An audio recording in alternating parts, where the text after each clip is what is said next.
I saw my parents hurl a wooden crate into the river and walk away. When I ran closer, I heard a soft sound from inside. "Please be empty," I whispered as I pulled it out. I pried it open, and what I discovered inside. Can you imagine finding out the people you trusted most, the very pillars of your world, were monsters? I watched them, my own parents, just days after my sister's death, release a small wooden box into the cold creek. I thought it was grief, a final, desperate ritual. But when I found that box, when I opened its lid, the truth I uncovered was so utterly unforgivable, it shattered everything I believed about my family's pristine honor. My name is Mason Beaumont, and I'm 31 years old. These days, I live in a tiny apartment in Nashville, spending my time with a camera, capturing the small, beautiful moments people often miss. A sunset peeking over an old rooftop, a child's unfiltered smile, the quiet rustle of leaves in the breeze. I love this freedom, this feeling of breathing without judgment, untethered by names or reputations. But living like this isn't easy, not when you carry the Beaumont name, a name that's felt like a boulder pressing down on my shoulders since I was a child. I grew up an hour away, in Franklin, Tennessee. Our home wasn't just a house. It was an old, sprawling estate with towering white columns and gardens so meticulously kept, they looked like paintings. People called it the Beaumont Legacy, a place where 3 generations of my family had built an empire, not just of wealth, but of an unblemished reputation. My father, Harrison Beaumont, was the head of it all. At 58, he still had this undeniable air of authority, tall, silver-haired, with piercing eyes that seemed to cut right through any lie. He was a wildly successful businessman who turned our family fortune into a symbol of Southern prosperity. But to me, he was a king in his own kingdom, and everything, from how we dressed and spoke to how we breathed, had to follow his rules. My mother, Beatrice, at 55 was different. Every gesture, no matter how small, the way she lifted a glass of wine, her smile at charity galas, was pure elegance. She was flawlessly beautiful, like she'd stepped out of a classical painting. But I knew that behind that perfect smile lay a quiet fear. A fear of being forgotten, of disappointing my father, of cracking the perfect veneer our family had so carefully crafted. She always tried to keep everyone on track, doing everything right. Yet sometimes, I'd catch a fleeting, lost look in her eyes, as if she herself didn't know what she was living for. And then there was Lucia, my sister. She was 25, the absolute pride and joy of both my parents. Lucia was the only real light in that cold, formal house. She had golden hair that shimmered like sunlight, clear blue eyes, and a smile that could melt even the hardest hearts. My parents raised her to be the perfect Beaumont woman, intelligent, graceful, and capable of turning heads. But I knew, deep down, Lucia didn't want to be just a polished statue on display.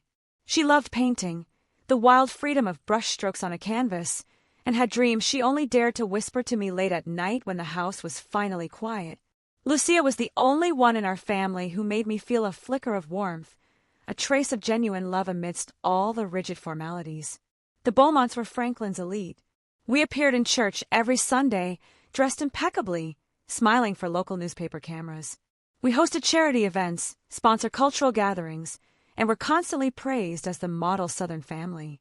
But behind those iron gates, things were far from perfect.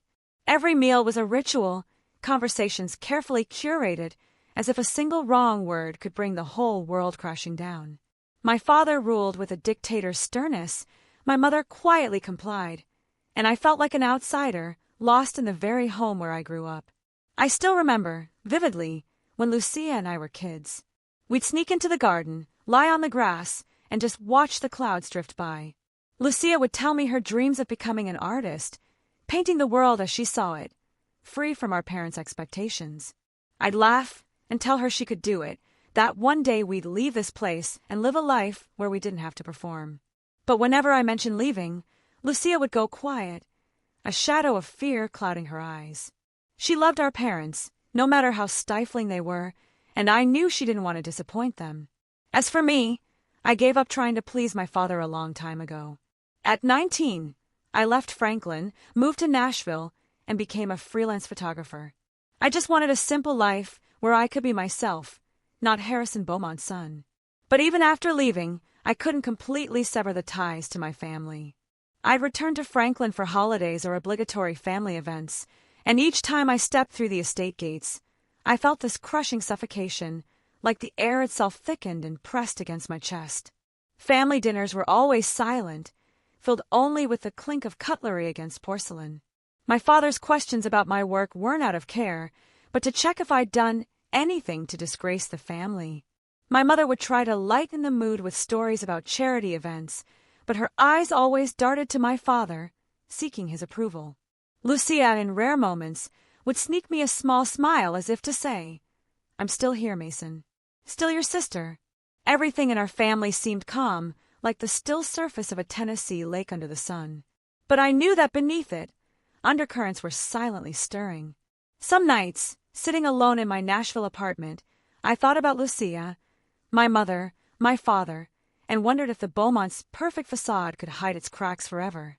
I felt the suffocation building, like a storm approaching, and I feared that when it finally hit, none of us would emerge unscathed.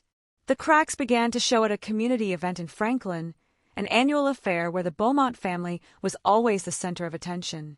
It was a crisp autumn day, the sky clear and blue, the air carrying the scent of dry leaves and the faint sound of violins from an outdoor stage. I stood at the edge of the public garden, my camera hanging loosely around my neck, quietly observing the crowd. My father, as usual, was shaking hands with local politicians. My mother smiled gracefully beside the town's elite women. And Lucia, my sister, looked radiant in a pale green dress, moving through the crowd like a gentle breeze. But that day, I noticed something different in her eyes. There was a spark, not the polished glow honed by years of etiquette lessons, but a genuine light, as if she were guarding a secret. I didn't think much of it until I saw Lucia pause near a secluded corner of the event where a young man stood. He wore a simple white shirt with rolled-up sleeves, his brown hair tousled, and a smile as bright as sunlight. That was Eli Turner, a mechanic from a small garage on the outskirts of town. I'd met him a few times in passing, a hard-working, down-to-earth guy who had a way of putting people at ease. Lucia and Eli were talking, starting with polite small talk, but their eyes lingered on each other longer than usual. From a distance, I sensed a shift in the air, as if an invisible thread had just been pulled taut between them. Their relationship bloomed quietly, like wildflowers pushing through cracks in stone. Lucia started slipping away from the family's tedious gatherings, making excuses to go out. And I knew she was meeting Eli. They dated in secret, often in places where no one would notice, a small cafe on the edge of town, or a quiet corner of a park at sunset. I caught them once, driving past a riverside road. Lucia was sitting on a wooden bench, Eli beside her, both laughing, their hands tightly clasped. I stopped the car and watched them from afar, my heart warming. Lucia looked truly happy, as if she'd found a piece of herself she'd always longed for. But that happiness, it was as fragile as a petal in the wind. It wasn't long before rumors began to spread. Franklin was a small town, where secrets had a way of slipping through walls. A friend of my mother saw Lucia and Eli together at a farmer's market. A guest at a charity gala overheard whispers. Those murmurs quickly reached my father's ears. And when Harrison Beaumont heard something that displeased him, the world seemed to stop turning. I still remember that dinner. The air in the dining room was heavy as lead. My father sat at the head of the table, his eyes icy, his lips pressed into a tight line. My mother tried to maintain her composure, but her hand trembled as she poured water. Lucia sat across from me, her head bowed, her golden hair hiding her eyes. No one spoke. The only sound was the dry clink of cutlery against porcelain. Then my father spoke, his voice low and sharp as a blade. "Lucia, where were you this afternoon?" She looked up, attempting a smile, but I saw her lips quiver. I was just taking a walk, father." "A walk?" He raised an eyebrow, his gaze drilling into her. "With a mechanic?" The room froze. My mother stopped breathing, her hand clutching her napkin.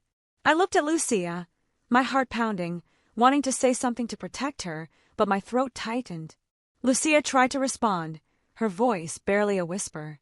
"He's a good person, father." "Good!" My father cut her off, his voice booming like thunder. "A lowlife, uneducated, nameless nobody. And you dare call him good? You're disgracing the Beaumont name. Lucia lowered her head, tears silently falling onto her untouched plate. My mother quickly intervened, her voice trembling. Harrison, please calm down. It's probably just a misunderstanding. But her eyes were vacant, as if she didn't even believe her own words. I looked at my father, then my mother, then Lucia, feeling a quiet anger smoldering in my chest. But I knew that if I spoke up now, things would only get worse. From that day, Lucia changed. She spoke less, often retreating to the garden behind the house, sitting alone with her easel and paints. Her artwork grew darker, filled with heavy grays and deep blues, as if she were trying to paint her inner turmoil. She started avoiding family events, citing exhaustion or busyness. But I knew she was clinging to the last scraps of her freedom, the happiness she'd found with Eli. Then one day, Lucia came to me. She knocked on my Nashville apartment door late one evening, her hair disheveled, her eyes gleaming with a mix of joy and fear. Mason, she whispered, gripping my hands tightly. I'm pregnant. I was stunned, utterly at a loss for words. Part of me wanted to hug her, to congratulate her, because I could see the joy, a radiant glow in her eyes. But another part knew this news would be a bomb detonating in the Beaumont household. Lucia, I asked, my voice hoarse, have you told our parents? She shook her head, tears streaming down her cheeks. I know they won't accept it, but I love Eli. He's everything I've ever dreamed of. I believe they'll understand if I can just explain. I hugged her, but my heart was heavy. I knew my father. I knew his sense of honor mattered more than anything, even his daughter's love. The next day, Lucia told our parents. As expected, my father erupted in a volcanic rage. He called Eli a gold digger, called Lucia a traitor to the Beaumont blood. He forbade her from leaving the house, cut off all contact with the outside world, and turned her into a prisoner in her own home. My mother, as always, stayed silent, but I could see her growing more haggard, as if each of my father's cruel words was a knife cutting into her heart. I tried to speak up, to convince my father that Lucia had the right to love who she wanted, that honor wasn't everything. But he looked at me like I was a stranger, his eyes filled with contempt. Mason, he said, his voice cold as ice, if you say one more word, you're a traitor to this bloodline too. I felt utterly powerless, but I couldn't stand by and watch Lucia be caged. I met her in secret at night, whispering through her locked bedroom door, promising I'd find a way to help her. But before I could act, Lucia took matters into her own hands. One night, when the house was asleep, she ran away with Eli. She left a small note on my desk, simple and brief. Mason, thank you. I'll be okay. The next morning, Franklin was abuzz. Rumors spread like wildfire. My father, with his wealth and influence, quickly silenced the gossip. He announced publicly that Lucia had gone to study art in Europe, pursuing a prestigious program. The local papers, dependent on the Beaumont's generosity, dutifully echoed the story. But I knew the truth. I knew Lucia had chosen love, even if it cost her everything. After Lucia ran away, she vanished into thin air. No letters, no calls, no trace. My father, with his power and wealth, erased every clue about her. The newspapers stopped reporting. The whispers in Franklin gradually faded, and the name Lucia Beaumont was buried under the fabricated story of her study abroad. But sometimes, in the quiet afternoons in Nashville, I'd hear vague rumors that someone had seen a girl resembling Lucia in a small town south of Franklin, living in an old wooden house with a man. I desperately wanted to believe it was true, that Lucia was living happily with Eli. But every time I thought of it, my heart ached. I hadn't protected her. I hadn't kept my promise to help her escape the cage of our family. My father forbade mentioning Lucia's name in the house. Whenever my mother or I accidentally let her name slip, he would glare at us with icy eyes, his voice low and cutting. This family has no such person. My mother would lower her head silent, while I clenched my fists under the table, trying to suppress my boiling anger. Dinners became a lifeless ritual where we sat together but felt like shadows, unable to meet each other's eyes. My mother grew thinner, her eyes red and swollen, but she never spoke. I knew she carried a heavy burden of guilt, but she chose silence, as she had her whole life, to preserve the perfect image of the Beaumont family. Months passed, and Lucia's name was slowly forgotten in that sprawling estate. I returned to Nashville, resuming my photography work. But every time I picked up my camera, I saw Lucia's face in my mind, her radiant smile, her dreamy eyes. I wondered where she was, whether she was happy, whether the child in her womb was born into love. But there were no answers. Only long nights spent sitting by my window, watching the city lights and praying for my sister. Then one morning, everything changed. I was in my apartment, brewing coffee, when the phone rang. My mother's trembling voice came through. "Mason, come home now. Something important has happened." I asked what was wrong, but she only repeated, "Come now, Mason, please." My heart raced, a chilling sense of dread surging like a cold wave.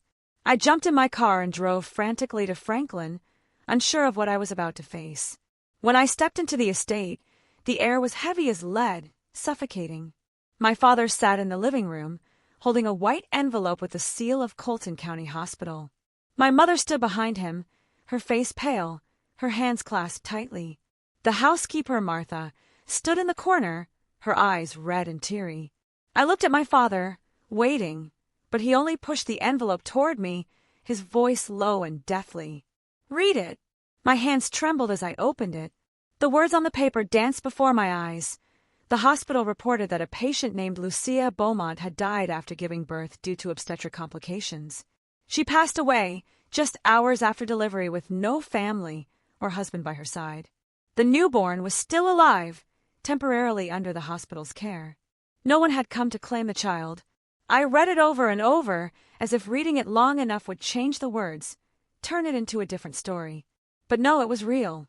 Lucia, my sister, was dead, alone, with no one by her side. I collapsed into a chair, feeling the world crumble around me. When I asked, my voice hoarse, my father looked at me, his eyes empty. The letter arrived 2 days ago. 2 days. He had kept it secret for 2 days, as if his daughter's death was just a detail to be handled discreetly. My mother burst into tears, but she wouldn't look at me. I wanted to scream, to smash everything, but I just sat there numb. The image of Lucia's radiant smile now cut into my heart like a knife. Lucia's funeral was held soon after, arranged meticulously by my father, discreet and elegant within the estate's grounds. Only a few close relatives were invited. No press, no outside guests, no whispers of the truth.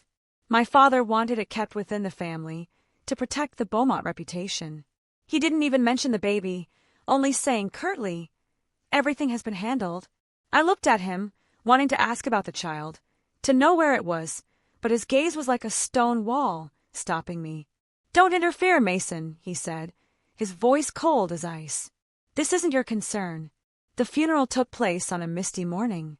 Lucia lay in a white coffin, surrounded by lilies, her favorite flower. She looked peaceful, as if asleep, but I knew she was no longer there. My mother stood beside her, frail as a shadow, her eyes red, but too dry for more tears. The few attendees, distant relatives and close friends, mourned the image of a beautiful, perfect Lucia, the ideal Beaumont daughter. No one dared mention the woman who had loved the wrong person, who had run away to live true to her heart. I stood before her portrait, overwhelmed with a crushing guilt. I hadn't protected her. I had left her alone in her final moments. Lucia didn't die from childbirth. She died because she was denied the right to live freely, rejected by her own family. After the burial, everyone quietly left. I asked my father about the baby again, but he turned away, saying I didn't need to worry. My mother looked at me, her eyes pleading, but she said nothing. I knew she was dying inside from the pain, but she lacked the courage to face the truth. That night, after everyone had left the cemetery, I stayed behind. The Franklin mist hung thick and cold, wrapping me like a damp blanket. I stood before Lucia's grave, quietly recalling the days of our childhood when she'd grab my hand and run through the garden, laughing amidst falling petals. "Mason," she once said, "one day I'll paint the whole world, and you'll capture it with your camera, okay?" I promised I would, but now I stood here, before a cold gravestone, with promises I'd never kept. I knelt down, placing my hand on the freshly turned earth, and whispered, "Lucia, I'm sorry." Tears rolled down my cheeks, blending into the mist. A few weeks after the funeral, I returned to the Beaumont estate to visit my mother. I didn't want to go. Didn't want to step into that oppressive, gloomy space. But I couldn't leave her alone. She was growing frilier by the day, her eyes sunken as if her soul had left with Lucia. The air in the house was heavy, suffocating like a living tomb. No one spoke of Lucia. Her name was taboo, as if she had never existed. My father maintained his steely exterior, controlling everything with cold precision. But I caught glimpses of a lost look in his eyes, as if he too was fleeing from his own shadow. My mother was quieter than ever, moving like a ghost, her hands trembling as she held her teacup. I wanted to say something, anything, to break the deadly silence. But every time I looked into her eyes, I saw only unspoken pain. I couldn't bear it. I needed air, needed to escape the house that was choking me. I walked out to the garden behind the house, where Lucia and I used to play as children. The garden was still beautiful, with neatly trimmed rose bushes and a small creek babbling over stones. I stopped by the creek, taking a deep breath, trying to find a shred of peace. And there, I remember the time-lapse camera I'd set up months ago when I'd wanted to capture the beauty of nature to escape the family's tensions. The camera was still there, hidden under foliage, silently recording every moment of the creek. I retrieved the camera and checked the footage, thinking the images might bring me some comfort. But when the screen lit up, my heart stopped. Just hours earlier, at sunset, the camera had captured something I never could have imagined. My parents appeared by the creek, their postures rigid, as if doing something they didn't want anyone to see. My father held a small wooden box wrapped in white cloth, his face tense, his eyes scanning the surroundings as if afraid of being caught. My mother stood beside him, her head bowed, her hands clenched tightly. Then, as if resolved, my father released the box into the creek. It floated silently with the current, bobbing gently in the ripples, before my parents turned and walked away, as if nothing had happened. I stood frozen, gripping the camera, my heart pounding a frantic rhythm. What was that box? Why had my parents done this? A chilling sense of dread surged through me like a cold wave. I couldn't make sense of it, but I knew something was terribly, terribly wrong. Without thinking, I ran along the creek, my eyes fixed on the water, searching for the box. The creek wound through the garden, weaving between tree roots and stones. I ran nearly a mile, my breath ragged, my feet slipping on the damp earth, but I didn't stop. Then, among the tangled roots along the bank, I saw it. The small wooden box, caught, swaying gently in the water. I rushed forward, the icy water soaking my shoes, but I didn't care. I lifted the box, my hands trembling. It was heavier than I expected, and as I touched it, I felt a fragile sense of life within. My heart raced, threatening to burst. I set the box on the bank, opened the lid, and the world seemed to stop. Inside, wrapped in a white cotton cloth, was a newborn baby. Its lips were bluish, its eyes closed, but its tiny chest rose and fell faintly. It was alive. I was stunned, unable to believe my eyes. This baby, I was certain, was Lucia's child. The grandchild my father had said was handled. My heart tore apart. My parents, the people who raised me, who taught me about honor and family, had done this. They had set the baby adrift in the creek, left it to die. The honor of the Beaumont family, which my father placed above all else, had turned him into someone I no longer recognized. I clutched the baby to my chest, pulling my jacket around it to keep it warm. Hot tears streamed down my face as I ran toward the main road. The sound of the creek behind me felt like an accusation, echoing in my mind. I didn't know what to do, only that I had to save this child, to protect it from the world that had taken its mother. I ran, my heart pounding erratically, my breath coming in gasps, but I didn't stop. I couldn't stop. In that moment, I understood that the honor of the Beaumont family wasn't just a facade. It was a monster, ready to devour even humanity itself. My parents, for the sake of their so-called reputation, had chosen to abandon their own flesh and blood. I couldn't forgive them, couldn't even comprehend it. But I knew one thing: I wouldn't let this baby suffer the same fate as its mother. That night, I left the estate with the child. I drove to Nashville, holding it close, feeling its faint breath against my chest. I didn't know what the future held, didn't know how I'd face my parents, But I knew this was the start of a new chapter. One woven with love, guilt, and redemption in the shadows. I looked down at the baby, its eyes fluttering open, and whispered, "Lucia, I won't let your child suffer. I promise." I didn't return to Nashville right away. I knew that if my parents discovered the baby, they would do everything in their power to cover up the truth, to preserve the perfect facade of the Beaumont family. Instead, I drove to a small town over an hour from Franklin, far enough that no one would recognize me.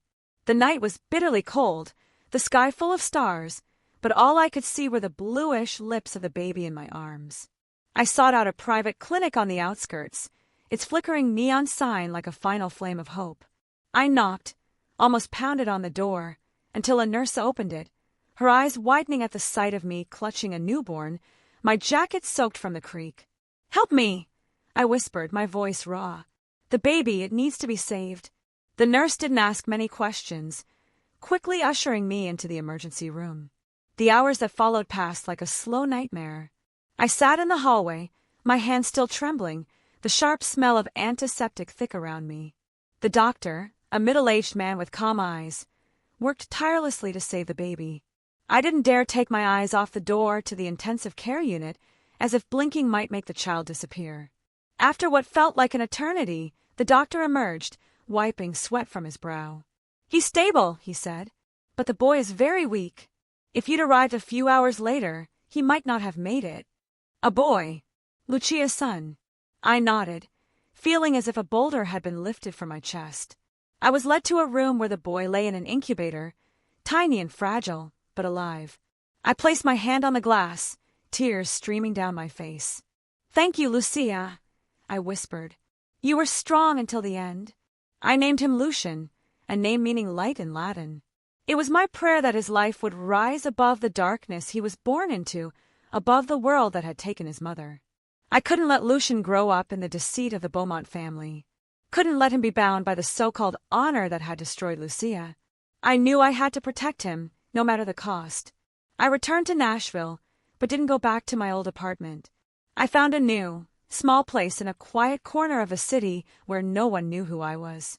I filed papers to adopt Lucian as a single foster father, using the address of my photography studio to avoid any ties to Franklin. I didn't tell my parents or anyone else. I severed every thread that could lead them to Lucian. Each day I cared for him, changing diapers, preparing bottles, staying up through sleepless nights when he cried. My life now revolved around Lucian. Simple, but deeply meaningful. I was no longer Mason Beaumont, heir to a prestigious lineage. I was just Mason, the father of a boy who needed love. Every time I looked at Lucian's face, I saw Lucia. He had her clear blue eyes, the innocent smile she'd had as a child, and the serenity she had never been allowed to experience. Sometimes, when he slept, I sat beside him, watching, and it felt like Lucia was still here, smiling at me. But then the memory of the creak, of the wooden box, yanked me back to reality. I couldn't forgive my parents, couldn't fathom how they could do it, abandon their own flesh and blood just to protect an empty reputation.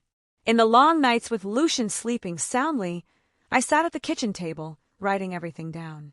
I recorded every detail, from the day I received Lucia's death notice to the moment I opened the wooden box by the creek.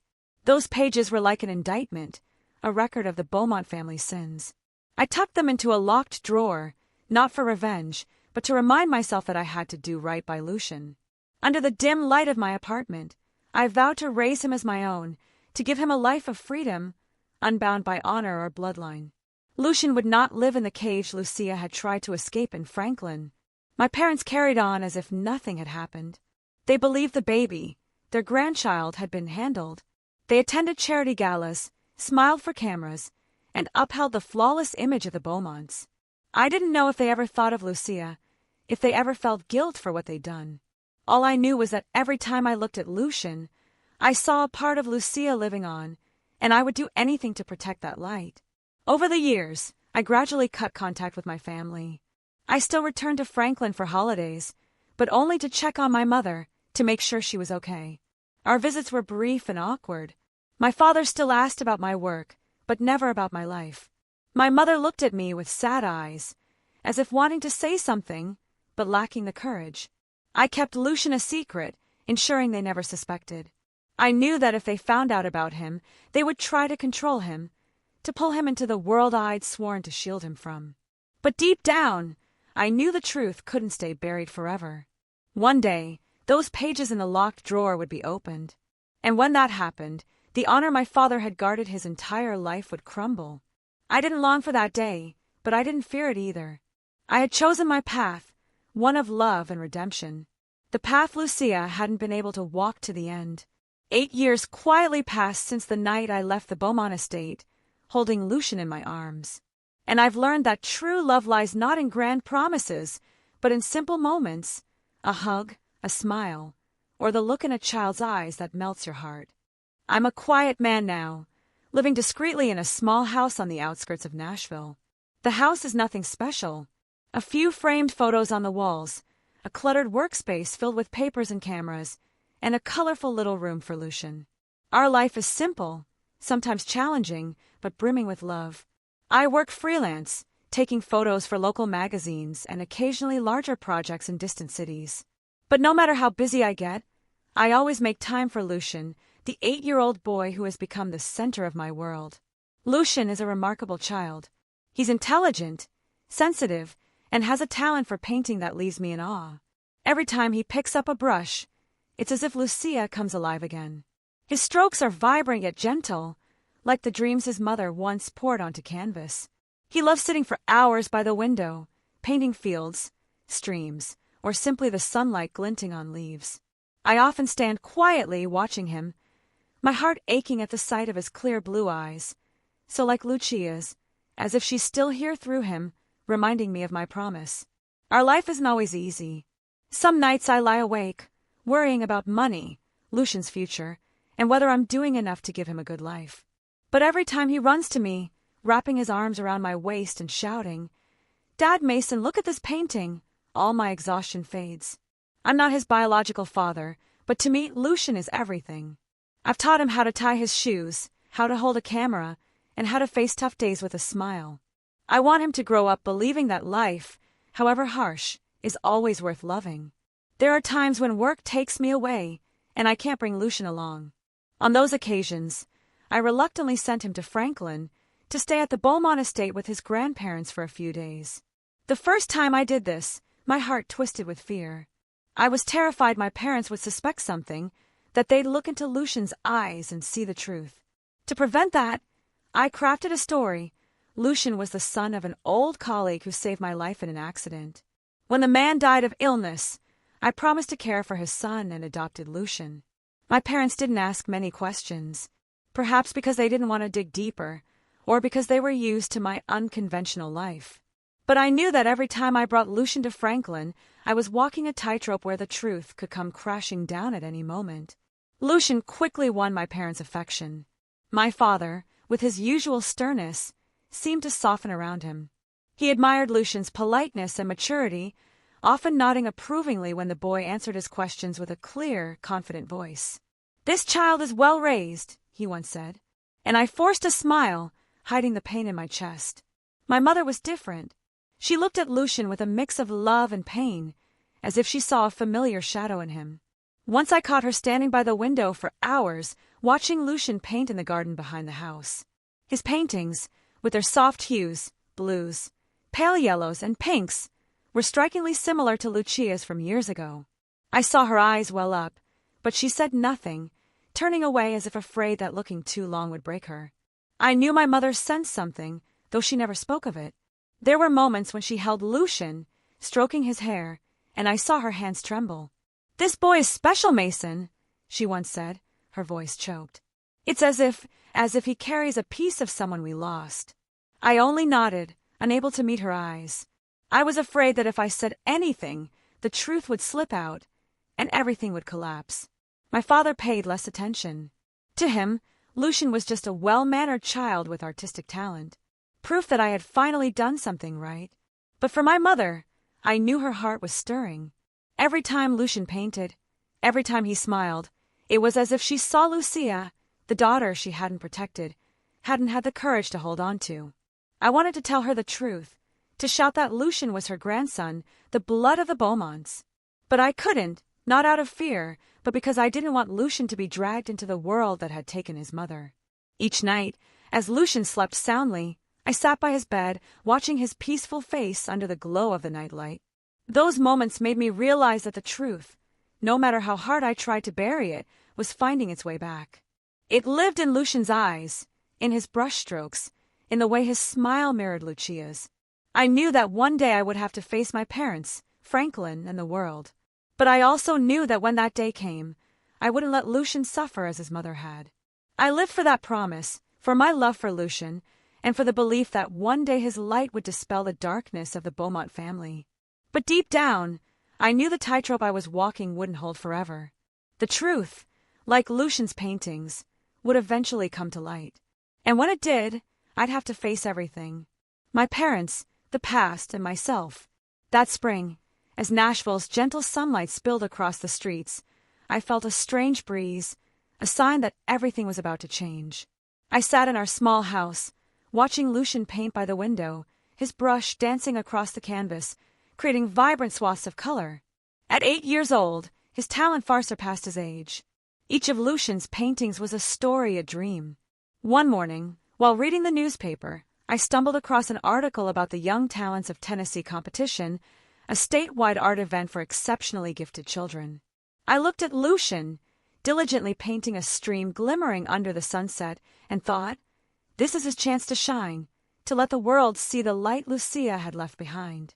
Lucian, I called softly, would you like to try entering a painting competition? Just for fun, and maybe you'll meet other kids who love to paint like you do. He looked up, his blue eyes sparkling but tinged with hesitation. I don't know, Dad Mason, he said quietly. What if people don't like my paintings? I smiled, ruffling his hair. They'll love your paintings, because they're as beautiful as you are. After a few days of thought, Lucian nodded, and I saw a spark of confidence in his eyes, the kind I'd always hoped he'd have. We prepared for the competition over the next few weeks. Lucian chose an idea he'd been nurturing for a while, a painting of the garden behind the Franklin estate, where he'd sat and painted with his grandmother Beatrice during visits.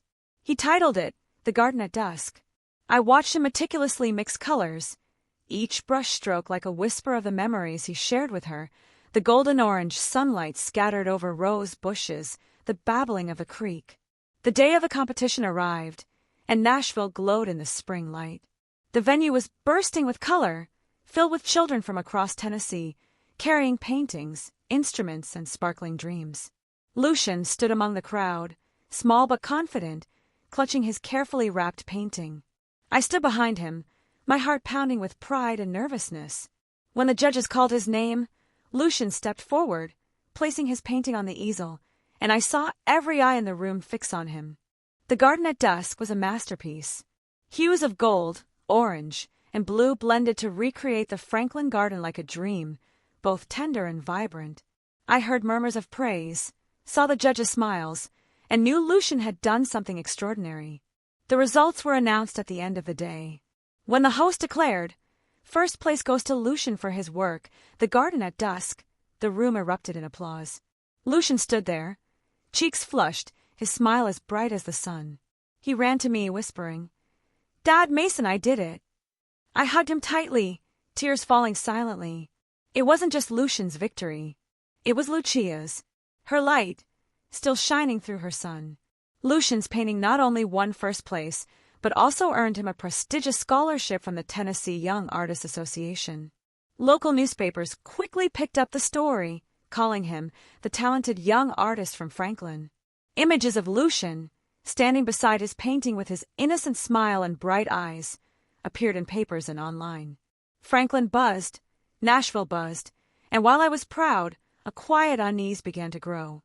That spotlight, though beautiful, was drawing Lucian closer to the world I tried to keep him from. My parents came across the article one morning in Franklin.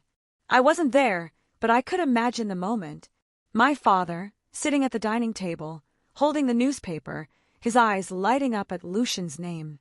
My mother, perhaps pouring tea, pausing, her hand trembling as she saw the boy's photo. They called me soon after, my father's voice brimming with rare excitement. "Mason, your boy has done something big. Our adopted grandson." Who would have thought? My mother said less, but I could hear the emotion in her voice. Lucian, he's truly special. Mason, like a gift. They began boasting about their adopted grandson everywhere. At social gatherings, my father introduced Lucian as Franklin's young hope, his voice full of pride as he spoke of the boys' award. "This boy has a rare artistic blood," he said, unaware of how close his words were to the truth. My mother smiled, but I knew her heart was a sea of emotions. Pride, guilt, and a vague pain she couldn't name. She often told me about Lucian's visits to Franklin, how he sat painting in the garden, how his artwork reminded her of Lucia's. "There's something about that boy, Mason," she said, her voice trembling, "as if he belongs here." I only nodded, unable to meet her eyes. I was afraid that if I said anything, the truth would slip out, and everything would collapse. I watched from a distance, both joyful and wary. I was happy that Lucian was loved and recognized, but I feared that the spotlight would start to crack the secret I'd kept for 8 years. Every time my parents mentioned Lucian, every time they bragged about him, I felt the fragile tightrope I was walking tremble. The truth about Lucian, that he wasn't the adopted son of a colleague, but their grandson, Lucia's son, was closer than ever to surfacing. I looked at Lucian, the boy with the radiant smile, and wondered if I could protect him from the storm that was coming, or if he would be the one to bring it all to light. I decided to return to Franklin, bringing Lucian with me. It was a spring afternoon, with soft, golden sunlight stretching across familiar roads. Lucian sat in the back seat, clutching a small sketch pad, softly singing a lullaby I used to sing to him. I glanced at him in the rearview mirror, my heart aching at his smile. So like Lucia's, I knew today would be the day everything changed. The day I'd face my parents, the past, and myself. In my coat pocket, I carried an old envelope containing copies of the hospital records and Lucian's birth certificate, papers I'd kept hidden for 8 years. They felt as heavy as lead, as if carrying the weight of the Beaumont family's sins. When we stepped into the estate, the air was as somber as ever. My father sat in the living room, reading a newspaper, his eyes as sharp and cold as always. My mother stood by the window, holding a teacup, her gaze distant as if lost in some faraway place. Lucian ran to her, calling Grandma Beatrice, with a cheerful voice, and I saw her smile, but it was laced with pain. My father looked up, nodding at me, his voice low. "Mason, you're back. And our talented boy, too." He glanced at Lucian, a flicker of pride in his eyes. But I knew he still saw him only as an adopted grandson, part of a story I'd fabricated to hide the truth. I smiled at Lucian to reassure him, then said gently, "Lucian, why don't you go play in the garden for a bit? I need to talk to Grandpa and Grandma." He nodded, still carefree, and ran out to the front garden with his sketch pad, where the spring sunlight danced over the rose bushes. I waited until the door closed, until Lucian's footsteps faded into the sound of the babbling creek before turning back to my parents. I took a deep breath and placed the envelope on the table in front of my father. "Dad, Mom," I said, my voice calm but firm, "I have something to tell you." My father frowned, setting the newspaper down. My mother turned, her teacup trembling in her hand. "Lucian isn't the adopted son of a colleague," I said slowly, as if afraid I'd lose my courage if I spoke too quickly. "He's Lucia's son. Your grandson." The room fell silent, as if the air itself had stopped breathing. The ticking of the wall clock marked the slow seconds, counting down the final moments of the honor my parents had so proudly upheld. My father froze, his hand trembling slightly, his eyes locked on the envelope as if unable to believe what was before him. My mother stumbled back a step, her teacup crashing to the floor, shattering into pieces. Tears streamed down her cheeks, and I saw memories flooding back in her eyes. "No," she whispered, her voice choked. "It can't be." But as she looked through the glass door toward the garden, I knew she saw the truth. Lucian's blue eyes, his smile so like Lucia's, the brushstrokes that carried her spirit, all undeniable proof. My father remained silent, his hands gripping the edge of the table as if trying to keep himself from collapsing. I opened the envelope, pulling out the hospital records and birth certificate, and placed them before him. "This is the truth," I said, my voice steady but heavy. "Lucian is Lucia's son. The child you left in the creek. The child you said was handled. The air grew thick, as if all the oxygen had been sucked out. My father bowed his head, and for the first time in my life, I saw him speechless. He looked at Lucian, the boy with his daughter's eyes, and I saw the collapse in his gaze. Gone was the commanding presence, the cold control. Only a man remained, facing his own gut-wrenching guilt. My mother stepped to the window, trembling as she placed a hand on the glass, looking at Lucian. "Oh, Lucia," she whispered, as if seeing her daughter through the boy. I stood there, silent, not accusing, not angry. I felt only the weight of 8 years lifting, as if I'd given the truth back to Lucia, to myself. Finally, my father spoke, his voice broken and hoarse. "Mason, I'm sorry." It was the first time I'd ever heard him apologize, and it felt like a knife, both painful and freeing. He looked at Lucian, tears rolling down his weathered face. I was wrong, so very wrong. The truth was out. The honor my father had guarded with lies crumbled, leaving only regret and belated love. I didn't hold a grudge. I only sighed, as if shedding the burden I'd carried for 8 years. In that moment, the Beaumont family stopped speaking of honor. For the first time, there were only 3 generations standing together. My parents, me, and Lucian. With tears, with forgiveness, and with a new beginning. I looked at Lucian, the boy, still blissfully unaware, but smiling. And I knew that no matter how painful the past, we still had a chance to start over, to love each other truly. In the days that followed, the Beaumont estate was cloaked in an unfamiliar silence. My parents, once the centerpiece of Franklin's social scene, all but vanished from public view. Gone were the charity galas, the perfect smiles for cameras, the articles praising the South's model family. My father, Harrison Beaumont, the man who once stood tall like an oak, now seemed aged by decades. He spoke less, often sitting alone in his study, his gaze lost in the garden where Lucia used to paint. My mother, Beatrice, moved like a shadow through the house, her hands perpetually clasped as if trying to hold on to something slipping away. They were confronting their consciences, the mistakes they had tried to bury, and I knew they were in pain. I returned to Nashville, resuming my life with Lucian. I no longer avoided my parents, but I didn't seek them out either. My focus was on the boy, on mornings taking him to school, afternoons painting with him, and nights singing him to sleep. Our life was simple, sometimes strained, but filled with joy. Lucian grew every day, his smile as bright as the sun, his paintings more beautiful than ever. Each time he picked up a brush, I saw Lucia, as if she lived on through her son's every stroke. All I wanted was to keep Lucian's world peaceful, to ensure he never bore the wounds his mother had carried. But one day, everything changed. It was a fall afternoon, with golden leaves carpeting Nashville streets.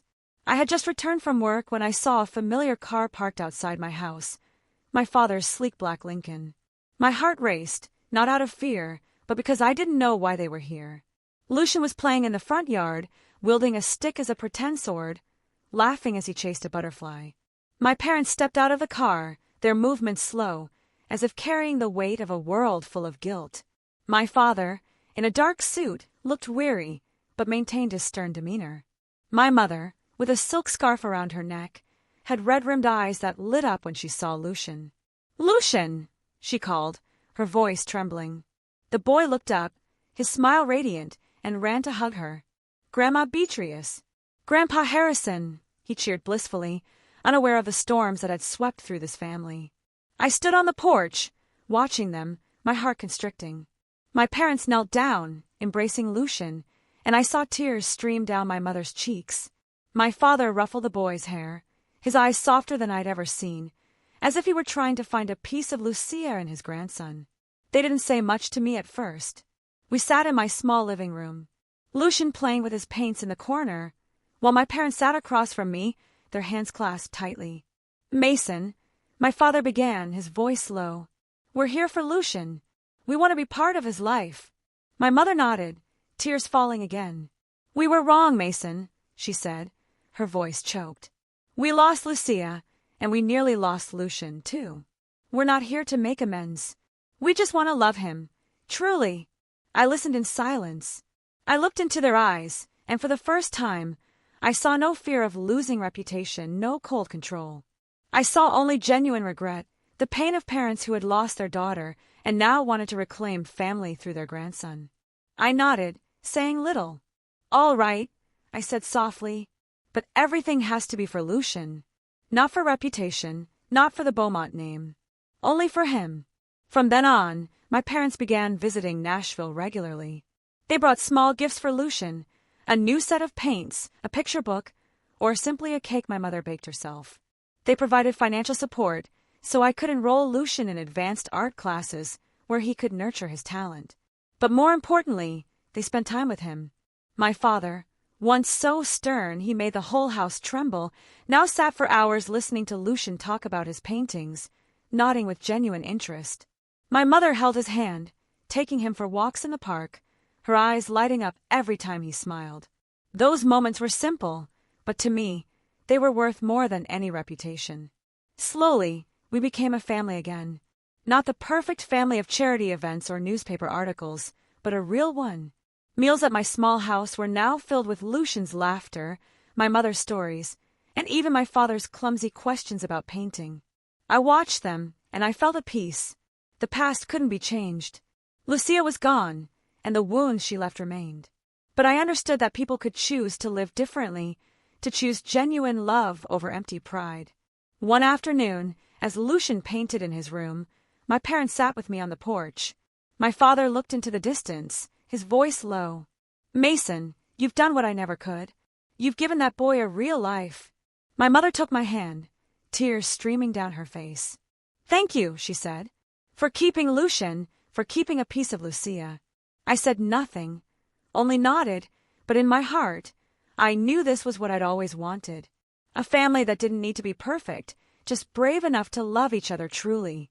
Our family life gradually became simpler and warmer. I continued my photography work in Nashville, but now my camera didn't just capture moments of nature or strangers. I photographed Lucien painting, running in the park, laughing brightly with his grandparents. I captured our modest dinners where my father shared stories of his youth, my mother smiled gently, and Lucien chimed in with innocent questions. These photos weren't perfect, not staged like the ones from the Beaumont's charity galas, but they held love, the kind I'd spent my life searching for. My father, Harrison Beaumont, once a symbol of power and prestige, changed. He stepped away from the business world, abandoning high-stakes meetings and million-dollar deals. Instead, he devoted himself to charity, funding art scholarships for underprivileged children. I saw him at small exhibitions in Franklin, standing among kids, listening to their dreams. Once, he brought Lucien to one of these events, and I saw him smile as the boy pointed to a painting and said, "Grandpa Harrison, this looks like the one I did at home." My father patted his shoulder, his eyes alight, not with the obsession for honor, but with the warmth of a grandfather learning to love. My mother, Beatrice, also found a way to heal. She reopened Lucia's painting room at the Franklin estate, a room that had been locked tight since Lucia ran away. She cleaned it, hung Lucia's old paintings, and turned it into a creative space for Lucien. Every time he visited Franklin, he'd run straight to that room, sit at the easel, and create vibrant artworks. My mother would stand nearby, silently watching, and I knew she saw Lucia in every brushstroke. "He's so much like your sister," she once told me, her voice trembling. "It's like she never left." I nodded, holding her hand, feeling the peace she'd rediscovered after years of fear and guilt. More than anyone, I understood that forgiveness doesn't mean forgetting. Forgiveness is learning to live with the past, accepting the wounds, and turning them into strength. I didn't forget what my parents had done, the creek, the wooden box, Lucia's pain. But I chose to forgive, not for them, but for myself, for Lucien, and for the dream of a real family. I began writing a memoir, chronicling the Beaumont story. From the stifling days under the veneer of honor to the night I found Lucien, to our journey of rediscovering each other. I wrote not to accuse, but to tell the truth, to remind myself that love is always worth more than any reputation. The memoir ended with a line I wrote on a long night as Lucien slept beside me. "No honor is worth sacrificing love. No tradition is nobler than compassion." Years later, when Lucien was older, he found the memoir in an old drawer.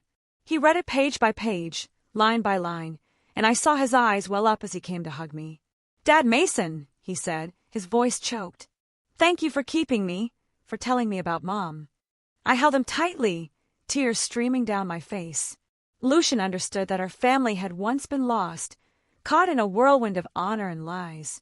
But he also saw how we found our way back, through forgiveness, through the courage to face our mistakes. He carried that lesson, not just in his paintings, but in how he lived, how he loved, and how he faced the world. Our story ended on a peaceful afternoon in Franklin. Under the ancient oak tree in the garden, I picked up my camera, ready to take a photo. My father sat on a wooden chair, his silver hair glinting in the sunlight, telling Lucian a story from his youth. My mother sat beside him, her hand entwined with his, smiling gently as Lucian interrupted with innocent questions. I raised the camera, and as they looked toward me, I pressed the shutter. The photo captured that moment. My father, my mother, and Lucian sitting together, their smiles serene, with nothing left to prove, nothing left to hide. Just love, simple and true. Looking at that photo, I knew the Beaumont family had found its path. Not a path of prestige or tradition, but one of compassion. Honor doesn't lie in bloodlines, but in how we choose to treat those we love. The Beaumonts once thought honor was everything, but we learned it only matters when built on love and sincerity. The truth can hurt, but silence is crueler. I kept Lucian's secret for 8 years, and with each passing day, I realized that the truth, however painful, is the only path to liberation. Forgiveness isn't about erasing mistakes. It's about freeing yourself from resentment. I forgave my parents not because they deserved it, but because I wanted to live a life unbound by the past. Sometimes a family doesn't need to be perfect, just brave enough to love truly. I looked at Lucian, the boy who had become my light, my parents' light, and the light of the Beaumont family. Under that oak tree, I knew we'd found what mattered most. Not fame, not tradition, but each other. Phew, that was a lot, right? The weight of it still settles on me sometimes. Have you ever felt that suffocating pressure of family expectations, or had to fight to protect someone you love from the people who should have cherished them most? What would you have done if you found that box in the creek? Tell me in the comments below. I really want to hear your thoughts.